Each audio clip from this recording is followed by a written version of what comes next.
Hello, hi everyone, welcome to the Tuesday Travel Chat. I'm Natasha Ho, welcome back. I am super excited to have you here with me. I hope you're having a wonderful day, and I hope for those who celebrated that you had an awesome Mother's Day. This Mother's Day was special for me because it was my first time spending it as a mom. I got to spend Mother's Day with my family, and my husband took care of the baby, so I got to sleep in the morning, and he made breakfast for me and brought flowers, and he made homemade chocolate covered strawberries, the whole 9 yards. It was definitely like a staycation, being able to stay at home and have a vacation from responsibility and have some time for just relaxation, and it was awesome. So I hope all of you all had a wonderful Mother's Day, and that you got to celebrate the moms in your life. Today, I'm super excited. The place that we're going is a place that I got to visit with my son. One of the first places that we traveled abroad to. We traveled when he was only about 3 months old. And if you see my little get up here, you might have a guess of where we're headed. So Guten Tag and Willkommen. We are headed to Bavaria today. And this was actually a request from a friend, Chris. So thank you so much, Chris, for the request. If you guys have other places that you would love to see for the Tuesday Travel Chat, please feel free to give me any of those recommendations. You can drop them in the comments, send me a message, and let me know what you'd like to see if you're looking for staycation ideas. So on to Bavaria. So Bavaria is a region in the southeast corner of Germany, and it's an independent state. It has its own cuisine, its own dialect, its own architecture. The culture there is very unique and specific to Bavaria, but you probably know a lot more about Bavaria than you realize, because a lot of the things that we associate with Germany are actually Bavarian.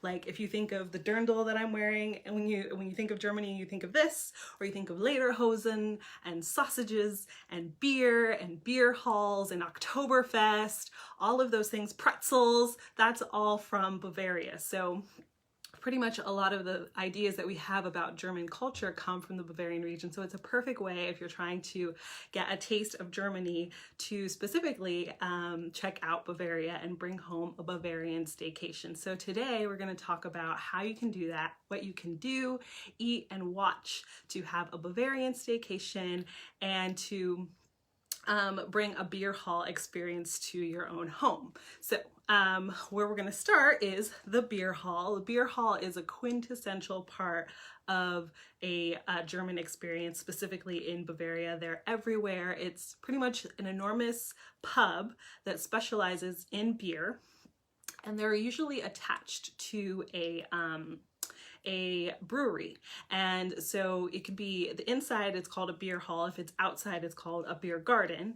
And inside there is these really enormous long tables, and you come inside, it's huge open space, and you just sit down at whatever table that you want. It's all family style. You sit down with your family and your friends, but you'll also get seated next to strangers, and you have this really congenial environment where you get to meet all sorts of people. You of course get to drink amazing, delicious beers, and there's also great food that's available there. It's a really cool environment. There's music and entertainment, and it's kind of the central communal place that you will find in communities all throughout Germany. So if you want to have an experience of Germany, it's a great way to bring that home, is by creating a beer hall in your own home. So in order to do that, it's actually really easy to bring a beer hall experience home. First and foremost, let's talk about beer. We can't go very far in talking about Germany without talking about beer. It is kind of like the ambassador for Germany all around the world is beer. People think of that. That's the way that they connect to German culture. And there are tons of different varieties of beer. I personally am not a big beer drinker, but my husband absolutely loves beer. That's his drink of choice, so I often try a lot of different beers through him. And in Germany, there's dozens of different kinds that you can try. If you are trying to kind of sample what the different kinds of beers are and get a really German experience, I recommend doing a tour of Bavaria through a beer tasting. And this is something that you can do at home. That's a really, really fun way to get a sampling of all the different flavors and tastes and styles of beer that are available to you in Germany. And if you're like me and you're not a really big beer drinker, a great place to start is with a radler. And the radler is a combination of light beer like a lager or a Hefeweizen, and you mix that with a grapefruit or a lemon lime type of soda. And it's just like citrusy and fizzy and refreshing, and just makes you think of wanting to like relax and have a good time. It's super, super good. And it's a great introduction level if you're not a big beer drinker. And then moving on from the radler, usually when you do a tasting, you want to explore the lighter beers first. So starting off with something like a lagers, like I mentioned, a Hefeweizen. I wrote down some of the names of these because they're in German and I don't know them. You can try a Dunkel. Hills are also other varieties that are really good to start off with because they're lighter and more refreshing, and you can start to explore all the different aromatic notes and the flavors that are in there, whether it's something chocolatey or bready. And then as you start with those, you can move on to something that's a little bit more intense. The darker beers are next. You could try like a Bock beer, and those ones will have a lot more intense flavor. So you want to include those later on in your tasting. And if you go to the link that I included up above, you'll be able to figure out you'll be able to see a list of all of those different kinds of beers, and I give you a little bit more detail on each of those, as well as a really cool beer tasting sheet. So it has all the different colors and flavors, and you can sit there very much like wine tasting. There's beer sommeliers, people who specialize in beer, and you'll be able to taste all these different kinds of flavors. Hey Amy, thanks for joining us.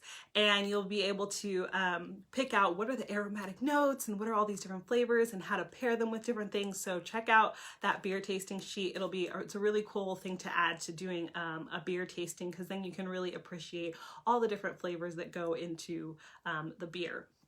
So of course, beer is a huge thing, but if you're not a beer drinker, you can also, if you're a wine drinker, Germany is well known for its Rieslings. It's a delicious, very refreshing white wine. Or if you're a red wine drinker and you want something a little more exotic, you can try the Spätburgunder. I don't speak German. I think I said that right. I tried to listen to it multiple times to see if I could say it correctly. But that is the German Pinot Noir, and also really, really popular and great if you're a red wine drinker. And if you're not a drinker at all altogether, you can have a spritzer, which is a combination of fruit juice and mineral water. And so you can head out onto your patio, your table, outside in your beer garden, just sit back, relax, find a nice spot, and get some bites and enjoy the experience of being in your beer garden or beer hall if you're doing it inside. Hi, Michelle. Thanks for joining us. Good to see you. And speaking of bites, with the food in Germany, it's a very meat and potato centric culture. So if you like meat and potatoes, this is for you. This is the food that is for you. You will not leave the table hungry. Of course, with meat, there are the sausages. Everyone thinks of sausages or wurst. So you have like currywurst and bratwurst, and Bavaria specifically is known for their white sausages. So I actually picked up some of these white sausages. They look quite good. They're a little limp looking, a little funny looking, but they're really, really good. They're tasty. These ones are made with veal. And the white sausage is specific to Bavaria. They eat it in the morning. And so a traditional way to have it would be having your white sausage and then a pretzel and some sweet mustard. And speaking of pretzels, I hope you like my pretzel banner that I created for you guys. There were actually supposed to be 5 pretzels up there, but yeah, we couldn't help ourselves. I brought them home and they tasted so good. Isaac and I couldn't help but break into this one. It's delicious, and we got the sweet mustard with it. It's amazing. If you're trying to figure out where to find items like this, you can always go to your local grocery store. There are any kind of like sausages and wurst. You can often find those in the regular meat section. For a pretzel, you can go multiple different routes. You could use a frozen pretzel, which not necessarily authentic, but still quite delicious. You can make your own pretzels, really easy to do. Doesn't require a lot of ingredients, but the thing that I did, I actually did a quick search on Google and was looking for a European grocery store near me. Because like last week we talked about Mexico, and there are lots of Mexican grocery stores. There's a lot of European grocery stores as well that will specifically import ingredients and items that Europeans would be looking for. So I did a quick search and I found one that was about 2 miles away from my house, which was awesome. So I went in there this morning and I picked up these freshly made pretzels. They just made them this morning. As you can see by the way, these are delicious. They're absolutely amazing. We already ate half of it. They're ginormous too. This is like the size of my head. But there are German stores, especially if you're in the United States, there's lots of German grocers all around the country, so it's quite easy to find one. And also internationally, if you're like in Europe, I'm sure there's communities where people will be able to find German grocery stores. So you can go to your regular grocery store to find a lot of these ingredients, but you can also be able to find them at a specialty shop that will give you the authentic kinds. We also had like sauerkraut, which is another common German food. So you can always add a dollop of this. Eat it cold or warm. I like mine warm. My husband eats his cold, but sauerkraut is another thing to add to the platter. So to really create that German beer garden experience, you'll have all the elements. And then of course, entertainment. Germany is nothing without the merrymaking and the music, so you can throw on some Oompa music, which is to me everything that says Germany. And just to give you a little bit of an idea of what that sounds like, it's like, yeah. To me, that says Germany and Bavaria, like hands down. So you have to turn on that music, and I put a link in the blog post above for a playlist. So once you turn that music on and you have your pretzel and your sausage and your beer or whatever, but your beverage of choice, you will definitely feel like you're in the Bavarian spirit of things and be able to enjoy your beer garden experience. So that covers the eat portion. Next we're going to move on to things to do. And one of the things that I recommend doing that is, as I said, please keep that music on. Well, I would keep it on, but Facebook likes to, take people's stuff down if you have copyright on the music. So I'm going to take it down just in case they don't try to shut down my video. Hi, Amber. Thanks for joining. So things to do. So the thing that I want to recommend is a little bit maybe odd or unexpected. This is a tradition in Bavaria. It's called whip cracking. And so think of a whip like Indiana Jones or the rodeo where they're swinging around and cracking the whip. It actually originated in Bavaria, and it was something that they used to do back in the day as a part of their festivals when it went from winter into spring, because they would beat the winter away. I don't know, sure. But it's now still a part of Bavarian culture and tradition. So if you were to go to like Oktoberfest, you're likely to see these different festivals happening with the whip cracking. And so you can get a whip for yourself. It's really easy to either make one or to buy one. I did a look online around on Google, and there are a bunch of them under $20.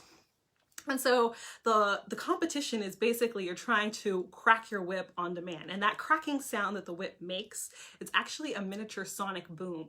So the whip is able to break the sound barrier, meaning that the whip is traveling through the air faster than the speed of sound.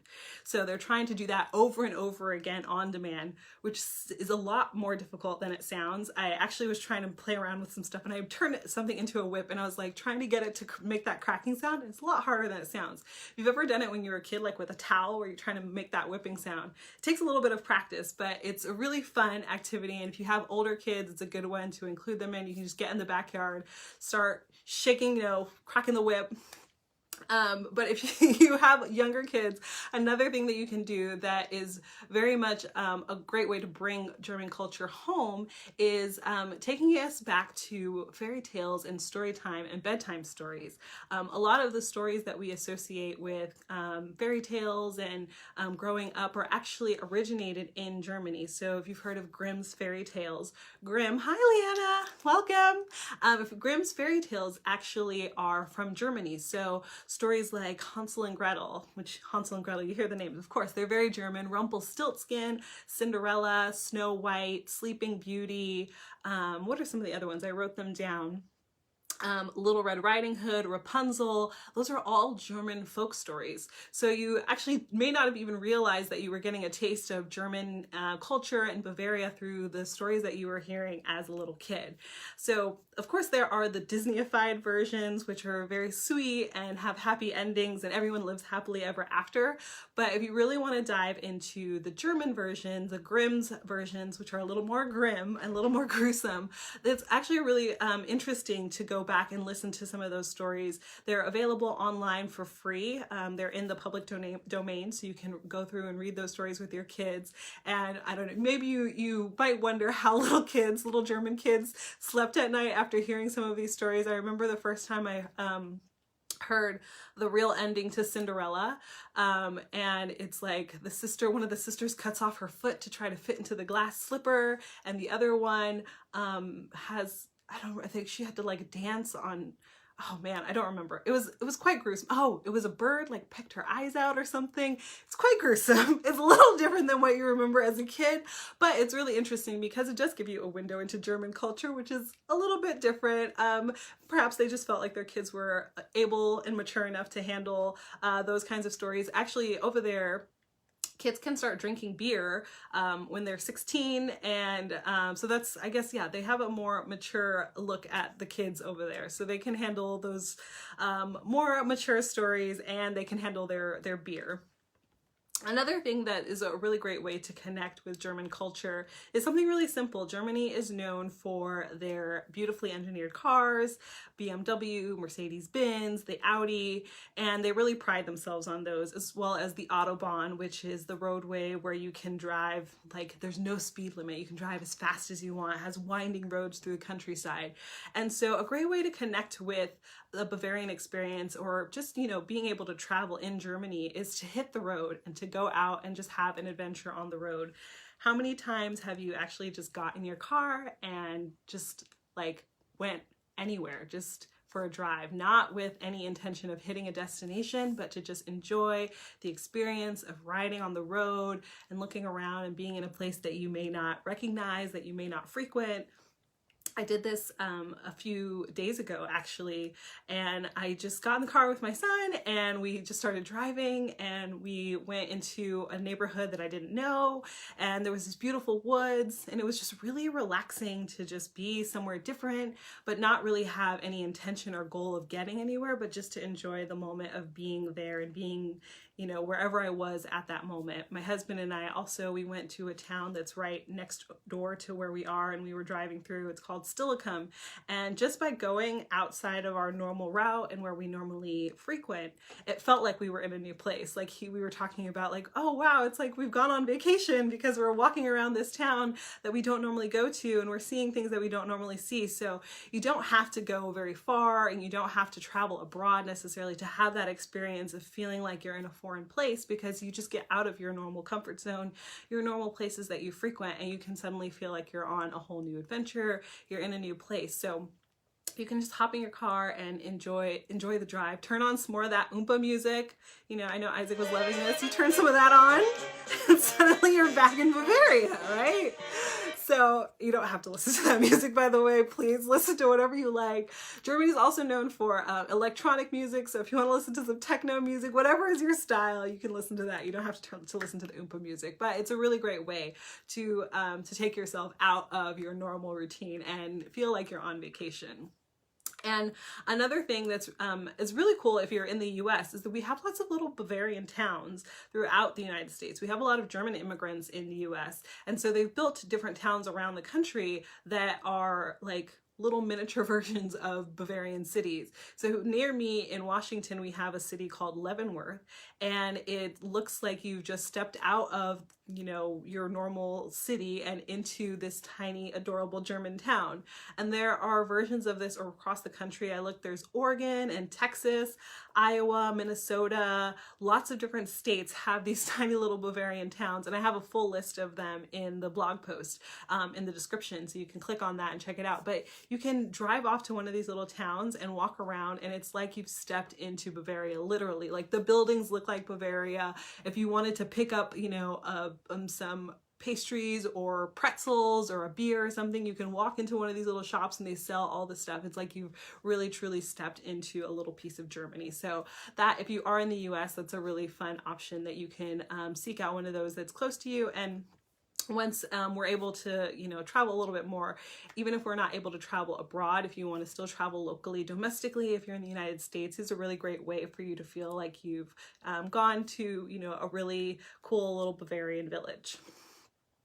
And the next piece is one part of Germany's history that I think is really crucial to touch on, and it's really influenced the culture of the country, is obviously World War II, World War I and World War II, but more specifically World War II. And it's important to really recognize the influence that this has had on the country as a whole. And so I went to Munich last year, like I mentioned, with my son. And so a part of the experience that we had there, we decided to go out to Dachau concentration camp, which is right outside the city of Munich. And we did a tour through the camp and learned all about the history of the camp. The Munich was actually the place where the Nazi Party originated. It was built up there and it grew to power in Munich. So a part of Bavaria is truly understanding Nazi Germany and the rise to power and all of that. And I think it's good for us to understand both sides. Like there's all these wonderful, amazing things about Bavaria. There's also the other parts of it, like I said, that had a huge influence on the people and the culture there. So I actually found a really awesome virtual tour that you can do of Dachau. There's a gentleman who walks through the entire grounds, shows you the different areas of the tour, and I watched it, and it was very much like the tour that I did when I was there in person. So it gives you a really great experience of what it would be like to walk through, and he explains the different things that you're seeing and the significance of them. Hi, Mandy. And it's a really great version if you're trying to kind of get a sense of what it was like at one of the concentration camps, and to understand a little bit more about that era and that portion of Bavarian and German history. So I highly, highly recommend it. My mother-in-law said that was the most moving and touching part of her entire experience when she went to Germany, was going to that concentration camp and having that experience and learning everything that she did while we were there. So I think it's a really touching and important part of the experience, and I'd highly recommend that you do that. And finally, as I mentioned before, I think movies and film are such an important and cool way for us to really transport ourselves into a new world. And so Germany is another place that has great films. The Berlin Film Festival is one of the biggest ones in the world. So they know a thing or two about movies, and a lot of the innovations that we have in Hollywood and in current film come from German engineering. Of course, German engineering, they always are at the top of their game. So Germany has some really great films, and it's a great way, you know, with hearing the accents, hearing the language, seeing the culture. It's a great way for you to get a window into the world of Germany. So I pulled together a list of different German films that are in the blog post, but a couple of them that I thought were especially interesting that I wanted to call out for you. The first one is called Look Who's Back. There's a German name. I don't know if I should even try to say this because I'm going to butcher it, but it's Ist leider da. That sounds about right. And so that movie, it's a movie that's actually about a satirical look at what would happen if Adolf Hitler kind of woke up in the 21st century and what he would think of the 21st century world. So there's the plot is that he wakes up and then he's trying to understand what's happening in modern day, and he becomes a comedian who looks at the modern day world through the perspective of Nazi Germany. I did not watch it yet. I do want to watch it. I haven't watched it yet. It sounds like such a wild premise, but something I noticed as I was researching more about German film is that they use the theme of Nazi Germany and World War II a lot in their culture, in their pop culture. So in movies, in books. So it's something that they are very much aware of and that they talk about, and I think that they, try to find ways to embrace that in terms of being able to understand why did that happen, and how do we make sure that doesn't happen again. So It's a very interesting concept for a film. There's a couple other movies that I recommended in there that also deal with different ways that they kind of reckon with Nazism and the past of World War II. The other film is a little bit lighter, more family friendly, the other one to recommend. It's called Emil and the Detectives, and it's a movie about a little boy who is on his way to go visit his grandma, and he gets on a train, has a bunch of money with him, and somebody who's sitting in the compartment with him gives him some sweets that actually make him fall asleep. It looks like they kind of drug the little boy, and he wakes up, all of his money is gone, and he doesn't have any money, doesn't have any way to find his grandma, so he ends up meeting up with some kids on the street, like little street urchins, and they get together and they decide to solve this crime, to find the thief and to get the money back. And so it's a super cute, like, little kid movie. It's kind of the German version of Goonies, if you will. So it's a really fun one, more like family friendly, like I said, a good one to watch with the kids. And I have others that are in there that you can check out as well. But again, it's really great because they're in German, so you do have to, you know, read it, but you get to hear the German language. You get to get a window into German culture, and I think it's a really great way to transport yourself to this whole new world through the films and TV shows that you can watch from these other cultures. And I pick ones that are specifically easy to stream, so you can be able to find them on Amazon and Netflix and all of those platforms, so you don't have to worry about trying to track down some arbitrary titles that are really hard to find. It's super easy nowadays with the wonders of technology to be able to just stream those from online. And again, all of the blogs and all the links and instructions on everything that I shared with you today are in the blog post. So go ahead and check that out if you are looking for where to find the cities that I mentioned or the movies, any of that stuff. It's all in the blog post. And thank you so much for joining me. I hope you guys have an awesome Tuesday. That brings us to the end of our Tuesday travel chat. If you have any questions, or again, if you have a request of a city that you would love to see, please let me know. You can leave that in the comments. If you'd like a pretzel, I don't know how in the world we're going to eat all of these pretzels, these ginormous pretzels. Please tell me that you want to come pick up a pretzel from my house, because I'm going to gain 25 pounds eating all of these pretzels. But if you have been to Germany, I would love to hear about your experiences, share pictures, and yeah, again, let me know what other places that you guys want to see. Where else do you want to go in this world? And thank you again for joining me. I hope you have an awesome day, and I will see you next time. Bye.